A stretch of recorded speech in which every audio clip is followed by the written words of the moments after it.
Hi guys, I'm Bobsi, and in this video we're going to look into working with scenes and scene management with PurrNet. Now luckily it's very easy, but there's a few things that's important you understand up front. I've just gone ahead and quickly opened up Paint, as I'm a master artist here, and we will just quickly go over exactly how scenes are to be understood in multiplayer.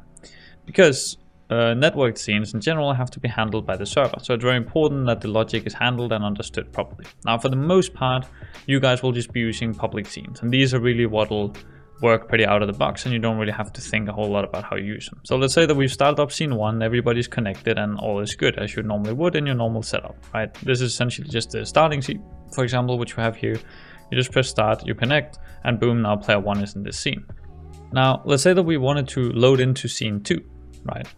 Well, what will essentially happen is if we load it as just a public scene, which is the default, we'll basically just close down scene 1, load up scene 2, and we'll be connected over here, and the connection will still remain, right? And one of the reasons for that remaining is the fact that the network manager by default is on don't destroy and load.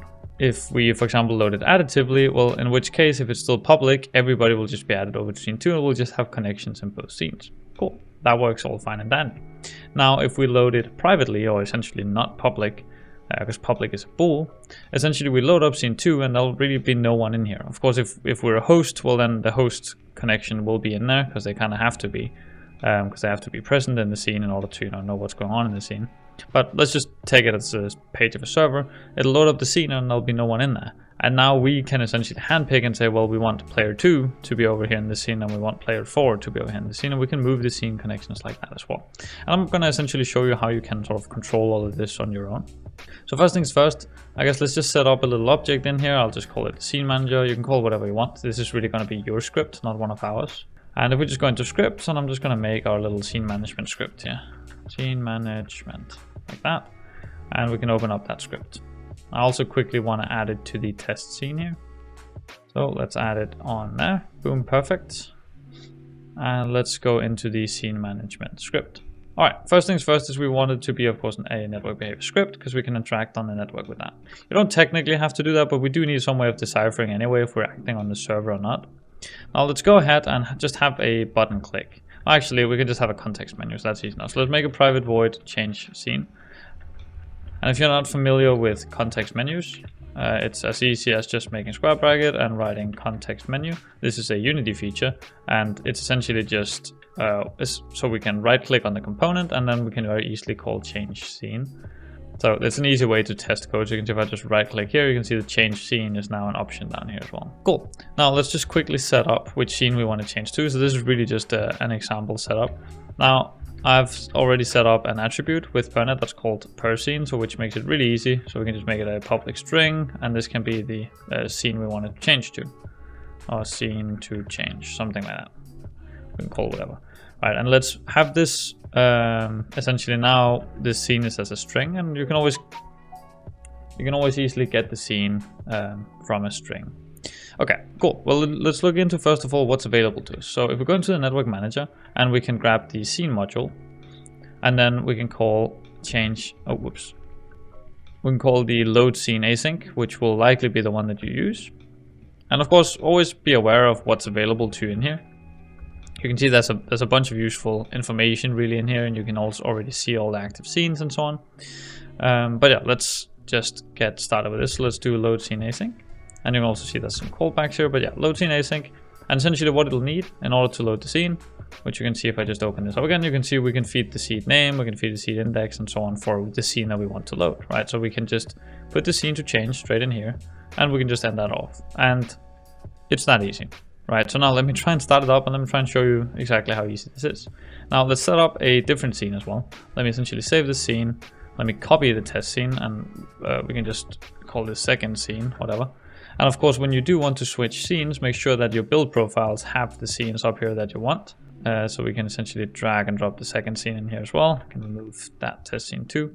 And then if I go into my second scene, I just want to remove like the network manager from here and stuff. I don't want that to exist. And we can also just quickly populate this to go back to the test scene. Like so, we can just drag and drop the scene in here. I can go into the test scene and drag and drop the second scene in here, just so they sort of point at each other. I hope that makes sense. And now if I go ahead and I hit play, you can see now we're in the game. And if I go and I right click on the scene manager, I can hit change scene, and boom, now we're in the second scene. And as you'll notice, if we go and find the network manager, we're still connected just fine. Alright, cool. So now we can essentially switch back and forth between scenes. And it's really that easy to handle scene management. So if I change scene, you can see we're back in the second scene. If I go here and I hit change scene again, boom, we're now back in the first scene. And again, we're still connected to the network. Everything here works over the network and so on and so forth. And you can see because there already was a network manager back in the original scene, it's just deleted this one so it no longer exists. So yeah, it's really as easy as that. Now, let's do it a little bit more advanced now. So the next thing you can do is you can actually make some settings. I think these are called per scene settings. And I can just call these settings. I can equal them to new, and we can essentially populate them. Now, there's some things that we can do in here. For example, the main one that I mentioned is public.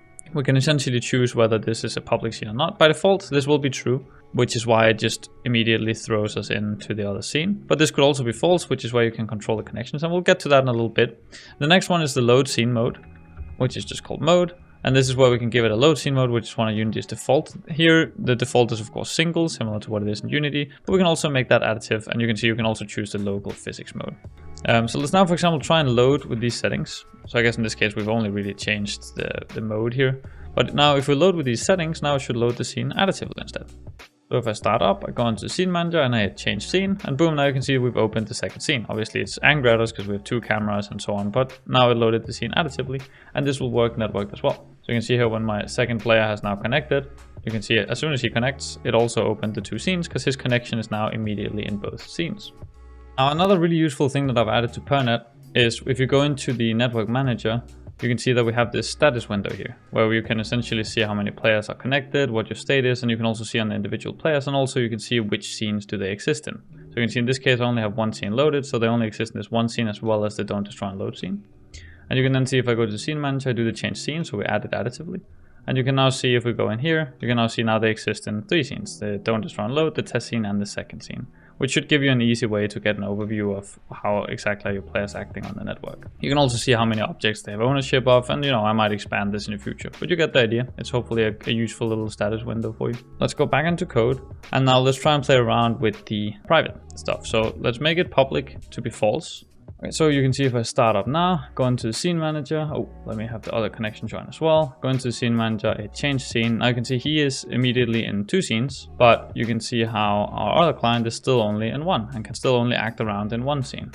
And now this is because the scene is private. So now what we'd have to do is we'd have to add his connection manually. One thing we could do is on the scene manager, since it is a network behavior, we could make a server RPC where he can call very easily. So let's do require ownership false just for good measure. And then we make this RPC and let's say request scene change. And here we can have the RPC info that we call info equals to default. If you haven't checked the documentation or watched the video on RPCs, I'll recommend that because this is very, very useful to get some information on who's sending the RPC. So essentially what we can do now is we can add him to this second scene. So now that we have the player, we can also check which scene is it that he wants to be added to. So what I can do is we can first of all get the scene. So we'll have to get the scene, and we'll have to do that through Unity's scene manager. And we'll do get scene by name, for example, and we'll feed it the name. That should give us the scene that we should load to. And then we can also just quickly do if scene isn't loaded, we just want to return.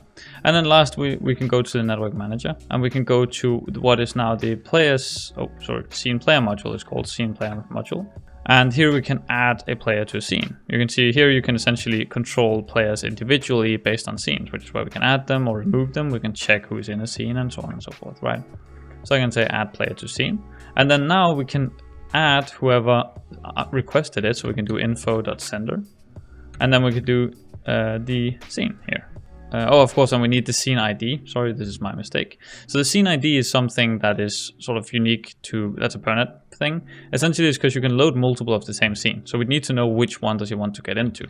And one way that we can just do that for now, because we only have one of them, we can always do scene manager dot scene module dot try get scene. Try get scene ID is what we try and get. And here we can feed it the scene, and we can do out scene ID, which is the data that we get, and that's the scene ID. And we can of course just put this into an if statement, since this is a try get. So now we've successfully, if we're in here, gotten the scene ID that we want to change to, and we can feed that to the scene that we want to add the player to. So I hope this makes sense. And now let's also just quickly make this a context menu. So let's make it context menu. Bobsi from the future here. Past Bobsi was a bit of a dingus. You can't do a context menu when there's variables or parameters inside the method. So the easiest workaround for this is just you do a private void and then you can call it whatever you want. Request scene change local, for example, like so. And we just call that from in here. And then you of course just set this to be a context menu. Like that, easy peasy. And my second dingus move was making this if statement by a machine. I let it autocomplete. What it has to be is scene is not loaded, then we return. So I hope that makes sense. So I'll go here and I can just hit change scene. It'll add it additively. And you can see on my client here. If I now go into the scene manager and I hit request scene change, and boom, now you can see we were also added to the second scene and we are indeed connected in this scene now. So cool. I hope that gives you a bit enough idea of how you can work with scenes. For the most part, I think you'll just want the normal settings, which means single here, public to true, and it'll essentially just move all the connections over to the new scene, which is very likely what you'll need for most scenarios. But this way you're really allowed to control which player is in which scene and so on and so forth, and you can even have them move around dynamically as you'd like. So hopefully this was helpful to you. I hope you learned something new. And if you did, please do remember to leave a like, comment, and subscribe. And I just hope that you have a wonderful day.